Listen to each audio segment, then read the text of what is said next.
साथियों, आप सभी का आपके अपने यूट्यूब चैनल टारगेट टीचिंग 247 में स्वागत है।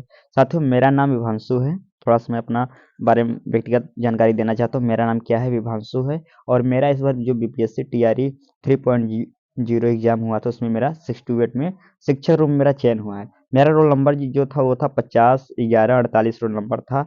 आप पीडीएफ में जाके ये नाम और ये सर्च कर सकते हैं।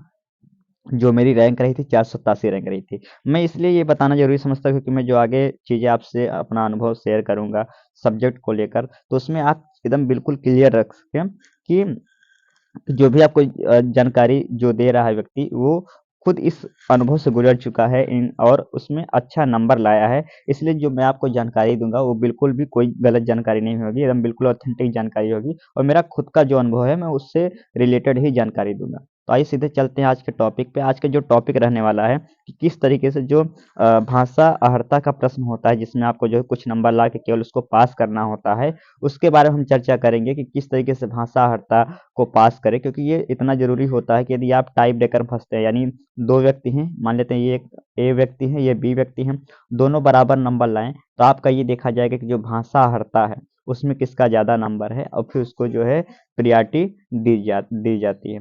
तो थोड़ा भाषा अहर्ता के प्रश्नों को हम देखेंगे कि किस तरीके से प्रश्न आते हैं। तो पहले आज मैं हिंदी का देखने वाला हूँ, उसी तरीके से फिर मैं इंग्लिश का भी देखूँगा। तो हिंदी का आप देख सकते हैं यहाँ पे 8 प्रश्न आए हैं, बाकी प्रश्न हिंदी के आते हैं। अब हिंदी के जो प्रश्न आते हैं, थोड़ा-सा इसका देखते हैं। देखिए, जो पहला प्रश्न आता है, आप यही देख सकते हैं कि ये गद्यांश से आता है। गद्यांश से अब बिल्कुल ही सरल, मैं कुछ प्रश्न को आपको दिखाता हूँ। यहाँ पे सीधा से एक गद्यांश आपका दिया है। अच्छा, गद्यांश को सॉल्व करने का तरीका क्या है, मैं थोड़ा-सा बताना चाहूँ। तो आप थोड़ा-सा यदि गद्यांश को सॉल्व करने का तरीका समझें, तो जो भी गद्यांश का पहले प्रश्न आते हैं, पहले हम प्रश्नों को पढ़ते हैं। प्रश्न क्या है? लोग आश्चर्य विमूढ़ क्यों होते हैं? ये प्रश्न है। सीधा-सा प्रश्न समझें कि रोज़ लोग जो है आश्चर्य विमूढ़ कब होते हैं। अब अगले हम प्रश्न को देखेंगे, तो अगला प्रश्न क्या है? आप देख सकते हैं। अगला प्रश्न ये है इसी गद्यांश का अगला चैप्टर क्या है? अगला प्रश्न क्या है कि किस अर्थ में आदर्श व्यक्ति का चरित्र प्रशंसनीय होता है? अब मैं इन्हीं 2 प्रश्नों को लेकर थोड़ा-सा आपसे डिस्कस करूँगा कि किस तरीके से इसका आंसर देते हैं। चलिए, अब यहाँ पे लिखा है कि आदर्श व्यक्ति सद्कर्मों में आस्था रखते हैं और जीवन की इसी में अपनी जीवन की अ, सार्थकता समझते हैं। तो ये है, इस तरीके का गद्यांश शुरू हो रहा है। अब इस गद्यांश जैसे थोड़ा-सा आगे बढ़े, पहला प्रश्न ये था लोग जो है आश्चर्य विमूढ़ क्यों होते हैं? तो यहाँ पे देखिए साफ-साफ लिखा है कि उसकी कार्य कुशलता को देखकर लोग आश्चर्य विमूढ़ हो जाते हैं। इस प्रश्न का अगर हम नेचर समझना चाहें, तो सिंपल सा प्रश्न है, लोग आश्चर्य विमूढ़ क्यों होते हैं? तो इसमें बहुत ज़्यादा घुमाया आंसर नहीं है। साफ-साफ लिखा है यहाँ पे प्रश्न में कि कार्य कुशलता को देखकर लोग आश्चर्य विमूढ़ हो जाते हैं। अब इस प्रश्न का आप आंसर देखना चाहते हैं, यहाँ पे यही 4 ऑप्शन था कि क्यों होते हैं, तो यहाँ साफ-साफ लिखा है कि आदर्श व्यक्ति की कार्य कुशलता को देखकर आश्चर्य विमूढ़ हो जाते हैं। अब इस प्रश्न के नेचर से एक बात तो समझ में आती है कि सर, जो भाषा एलिजिबिलिटी के प्रश्न आएँगे गद्यांश के, इसमें सिंपल सा रहता है कि आपने जो है, जो प्रश्न दिया और बिल्कुल इसका उत्तर, जो भी प्रश्न पूछता है, इसका बिल्कुल उत्तर, जो प्रश्न पूछेगा, इसका बिल्कुल सिंपल सा उत्तर जो है आपके गद्यांश में ही छिपा रहता है और बिल्कुल सरल तरीके से, कोई घुमाएगा फिराएगा नहीं। जबकि आपका जो सब्जेक्टिव पेपर होता है, उसका जो गद्यांश होता है, उसमें थोड़ा घुमा देता है, इसमें बिल्कुल सरल सा रहता है। तो इससे एक बात पता चलती है कि आपको बहुत ज़्यादा गद्यांश में, अगर भाषा एलिजिबिलिटी के लिए आप परेशान हो रहे हैं, तो अभ्यास करने की ज़रूरत नहीं होती है। 1-2 बार आप गद्यांश, 2-3 आप गद्यांश कर लीजिए, उससे आपका बिल्कुल काम बन जाएगा। और आप देख सकते हैं गद्यांश से कितने प्रश्न आए हैं। अब 9 से स्टार्ट हुआ है 13 तक, ये हुआ, तो यानी 4 प्रश्न ये आ गए। फिर ये स्टार्ट हुआ 14 से, अब आपका ये कहाँ तक है 21 तक। तो आप देख सकते हैं कि यहाँ पे जो है माफ़ करिए, कहाँ से कहाँ तक है, 14 से लेकर आप देख लीजिए कहाँ तक, 21 तक। तो उधर 4 क्वेश्चन, 5 क्वेश्चन उधर हो गए और 14 से 21 यानी लगभग 7 इधर हो गए, तो 5-7 12 क्वेश्चन तो इसी से आ गए। यानी आप अगर गद्यांश ही ठीक-ठाक कर लिए, तो आप बिल्कुल भाषा एलिजिबल हो जाएँगे। लेकिन और कुछ जो प्रश्न आते हैं, देखिए इसमें विशेषण क्या है? शुद्ध वाक्य क्या है? और आगे हम देखेंगे, ये प्रश्न आ गया। और सम्मुख का विपरीतार्थक क्या है? इसी तरीके से श्याम सुंदर में कौन सा समास है? ये प्रश्न आ रहे हैं। विपरीतार्थक क्या है? समास क्या है? तो ये अंगूठा दिखाने का मुहावरा क्या है? अब तत्सम शब्द क्या है?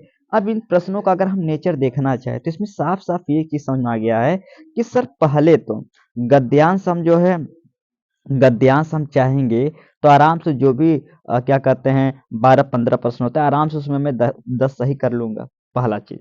इसी तरीके से मैं देखूँगा कि जो आपका इंग्लिश का आता है, इंग्लिश का थोड़ा-सा अगर मैं देखना चाहूँ, तो इंग्लिश का भी इस तरीके से हम देखेंगे तो इंग्लिश का, तो इंग्लिश में भी सेम टू सेम है कि यदि इसका अगर हम पूरी तरीके से इसका अगर हम पैराग्राफ पढ़ेंगे, इंग्लिश का पैराग्राफ पढ़ेंगे, तो बिल्कुल ही ईज़ी वे में है।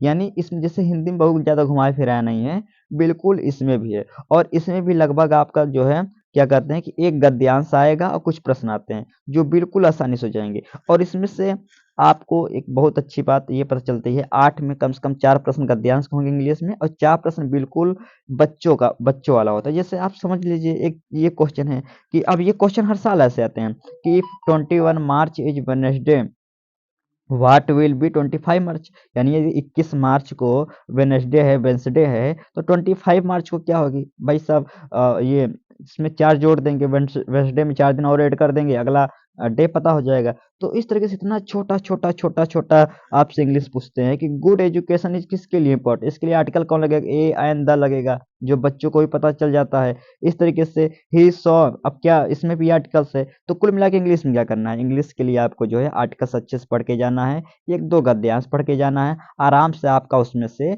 8 में आप कम से कम 5 सही कर लेंगे। इसी तरीके से आप जो है हिंदी में गद्यांश सही आप कम से कम 12-15 में 10 सही कर लेंगे, 10 8 18 हो गया, आपका काम बिल्कुल बन गया। 30 में आपका इतना पास कर लेंगे तो आप बिल्कुल क्या कहते हैं भाषा के लिए एलिजिबल हो गए। और लेकिन फिलहाल और एक बार आप 1-2 ठो मैराथन क्लास देख लीजिएगा हिंदी का। मेरा थोड़ा बात ध्यान सुनिए कि हिंदी में आपको क्या करना है, मैराथन क्लास देख लेना है ग्रामर का, जिसमें थ्योरी वाइज़ हो पूरा स्टेप मतलब चैप्टर चैप्टर वाइज़ हो। एक ही क्लास में 4-5 घंटे में पूरी ग्रामर जो कंप्लीट करवाता है, बहुत लोग मिल जाएँगे। आप ये नहीं देखिए कि यूपीपी का ये क्लास है कि किसका है, बस आप देख लीजिए। और जैसे ही आप देख लेंगे तो आपका जो 2-3 ये बातें हैं कि उपसर्ग कैसे पता लगाते हैं, ये आप ये वाला क्वेश्चन आसानी से कर लेंगे क्योंकि बहुत ही सरल देता है उपसर्ग। ऐसे आप ये आप ये कर लेंगे ये क्वेश्चन कि इसको तो आप वैसे ही 2-3 बार बोल-बोल कर स्वस्थ शुद्ध शब्द क्या है? अनधिकार, अनाधिकार, अनाधिकार, तो बार-बार बोलेंगे तो आपके दिमाग में खुद ही आ जाएगा, तो आप ये कर लेंगे।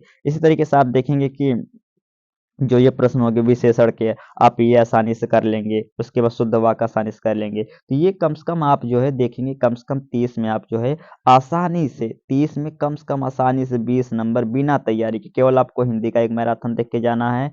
उसके बाद इंग्लिश में आर्टिकल तैयार करना है, गद्यांश 1-2 आपको ज़्यादा से ज़्यादा या 5 मैक्सिमम अभ्यास करना है और बिल्कुल इतने से यानी ग्रामर भी तैयार, आर्टिकल भी तैयार, गद्यांश और एक बार इंग्लिश का 1 2-3 गद्यांश आप तैयार कर लेना है। बहुत ज़्यादा नहीं लड़ना है। इंग्लिश आपकी कमज़ोर है तो बहुत ज़्यादा उससे लड़ना नहीं है। इससे काम बन जाएगा और का आसानी से आराम से 20 नंबर 30 में आ जाएगा और आप भाषा के लिए बिल्कुल एलिजिबल हो जाएँगे। तो ये पूरी भाषा एलिजिबिलिटी को लेकर पूरा प्रोसेस है कि किस तरीके से हमको पढ़ना है, बहुत ज़्यादा डरना नहीं है और आसानी से हो जाएगा। इसी तरीके से आप चाहते हैं कि मैं कोई और जो टीआरई 3.0 का पीवाईक्यू आपके सामने एनालिसिस करूँ, तो आप बताइएगा, मैं कोई और भाषा एलिजिबिलिटी को लेकर मैं एनालिसिस करूँगा। बाकी ये वीडियो यहीं रखते हैं। सुनने के लिए आप सभी का धन्यवाद।